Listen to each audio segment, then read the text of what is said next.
सकाळी कधी उठले? सकाळी 5ला. कसं वाटलं उठल्यावर? थंडी होती का? हो लय गारवा होता. मग आंघोळ केली का नाही? हा बिना आंघोळीचं कसं या बाबा, लय गरम गरम पाण्याने आंघोळ केला. कसं वाटलं आंघोळ केल्यावर? आंघोळ केल्यावर जरासा थकवा निघून गेला अंगातला. साबण कुठली लावली मग? साबण मोती लावली आता. मोती साबण लावल्यावर काय होतंय? मोती साबण लावल्यावर अंगाचा छान वास येते. छान वास येतो. सेंट मारायची गरज नाही का? सेंट मारायची गरज नाही. आपण रोज आंघोळ करतो ना, त्याच्यामुळे सेंट मारायची गरजच नाही. मग असं फ्रेश आंघोळ बिंघोळ केल्यावर काय तुम्हाला वाटतं का बाबा पुरी बिरी पटतात म्हणून? नाही नाही, पोरी गिरी पटत येत नाही पटत येत, पण आपण पोरीच्या मागे फिरतच नाही. का बरं? काय तुम्हाला असं वाटत नाही काय एखादी पोरगी पटवा बाबा आता लाईफ एन्जॉय करा? नाही नाही, आता लग्न करायचं नाही, आता मनात इच्छाच राहिली नाही आता लग्न करायची. आता वय एवढं वाढलं, आता लग्नच करा वाटत नाही आता. का बरं? पुरी भेटला नाही का तुम्हाला? पसंत आलं नाही? आम्हाला पसंत बी आल्या, पोरी भेटल्या बी, पण आम्हाला मायबापच तयार झालं नाही लग्नाला.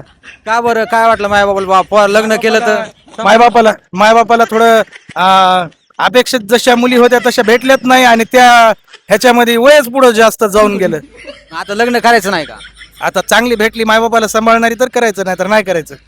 आता तुमचं म्हणजे काय ठरलंय? करायची का बाबा नाही करायची? करायची 100% करायची. कधी करायची? अजून आहे का दम आहे का अजून थोडा? हा नाही, दम नाही, आता जी भेटेल ती करायची. आता जशी भेटन तशी? जशी भेटेल तशी करायची. आता काळ्या गोऱ्याची काय अपेक्षा नाही? नाही नाही, काही अपेक्षा नाही. फक्त पोरगी जिवंत पाहिजे. पोरगी जिवंत पाहिजे. बस संपला विषय. ओके.